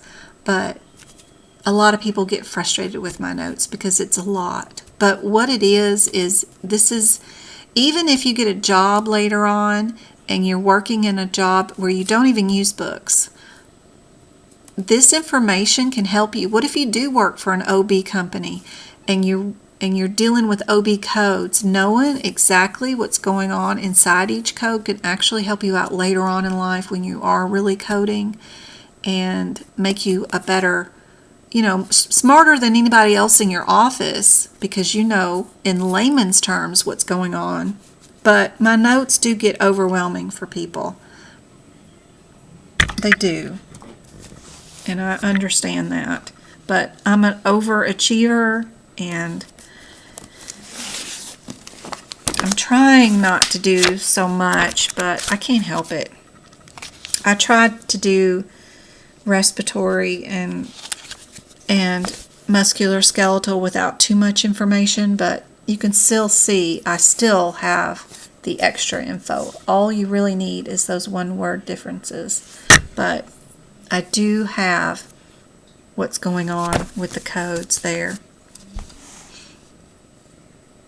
But I also, if you're going to pay for something from me, then I want you to get good value too. I don't want you to be disappointed in what you got. So that's another reason for me adding all that info on there. But what you need is just those one-word differences underneath each code just to pass the exam. Anyway, if there's no more questions, I'll stop rattling on. I'll be back on YouTube tomorrow, so be sure and follow me on YouTube. Just hit the subscribe button. It's free. And I will go live tomorrow at 6:30 Arizona time zone, and we'll do practice exam questions, which is super fun. Do I have...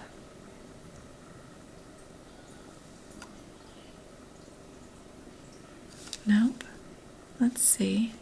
Do I have this one? Yeah, let's see. Do I have one?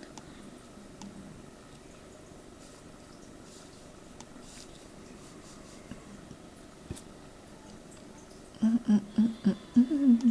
going to try and apply here and then take away that one. Yeah, this is what we'll be doing tomorrow. I'll show you practice exam questions, but they're written in a way where I have the answers are first.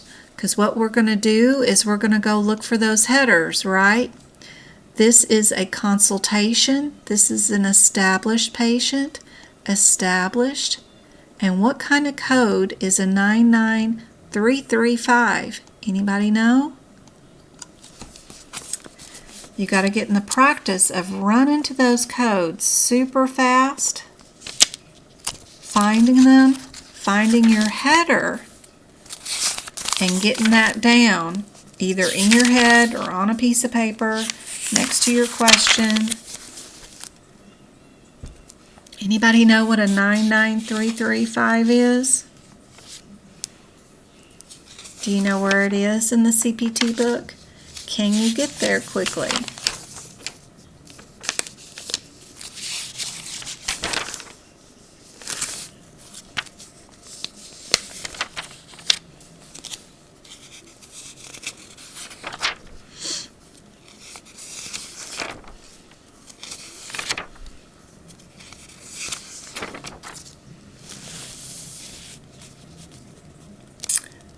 99335.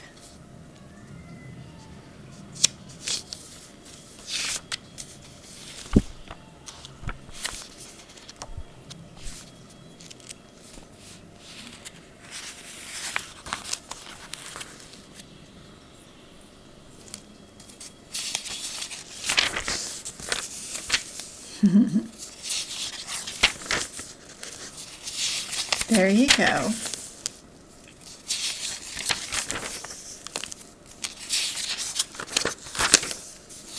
We got our assisted living, right?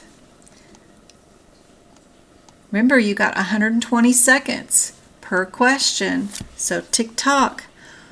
What did we do for this patient today, and where is our patient? What is our patient's status?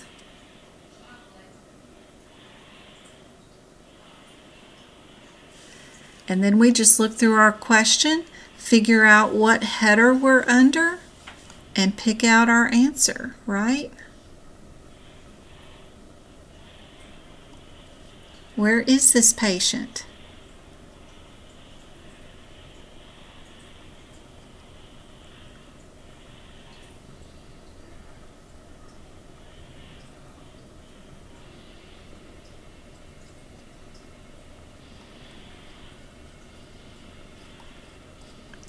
There's our answer. Just a regular old office visit. Regular old office visit. Isn't that?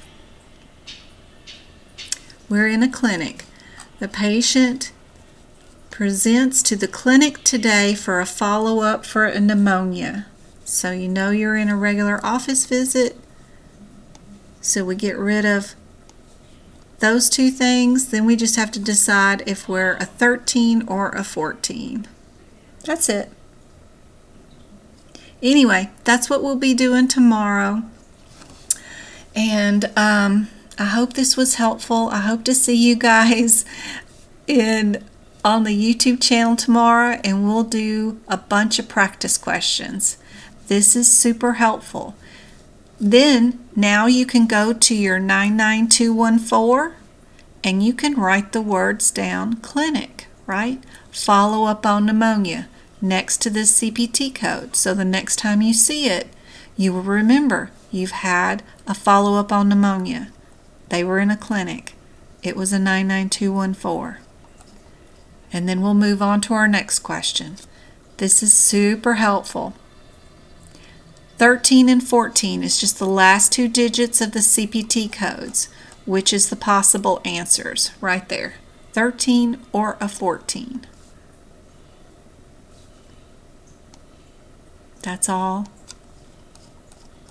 Those are established office visits, CPT codes.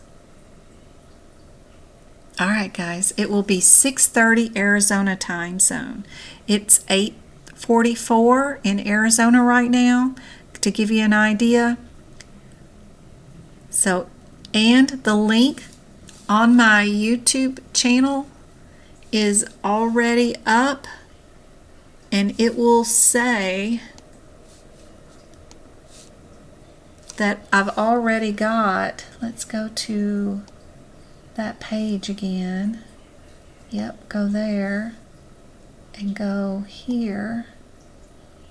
Yep, if you go to my YouTube channel, Medical Coding by Jen, look at that, 772 videos for you guys to watch. Right here in the middle, it says I've got one scheduled, and I'm sure your time zone will show up right there. You can click the notify me, and then it'll alert your device and let you know when I go live tomorrow. But it's right there, and all the repeat lives with all the other practice questions are all right here. If you want access to all my exclusive data, you can click the join right there, and it's just the $4.99 a month if you want to. But what that looks like under the playlist is you'll have access to the ambulatory surgery, CPMA stuff, the ICD-10, all the book prep videos, all the old workshops, the advanced duct classes, the repeat TikToks are all right there. There's 216 of those videos. Oh my goodness. All these workshops, there's 19 of those. Each one of those workshops has 75 practice questions in it. It's insane. You can pause the video, try to figure out the answer, and then hit play again. Tons and tons of practice questions right there. So is the advanced duck classes. Those have lots of questions. Those have 50 questions each, somewhere around there. COC, guideline videos, just tons of stuff. This is under the playlist. But anyway, I hope to see you guys tomorrow. I love teaching for free, and I hope we can go over more practice questions. That way you'll get better and better at those exam questions and know exactly what to do when you face a question during your exam. You'll have the tools. Your books will be prepped for it. I hope this is helpful. Thanks, Twinkle. All right, guys. I love y'all. I will see you tomorrow night.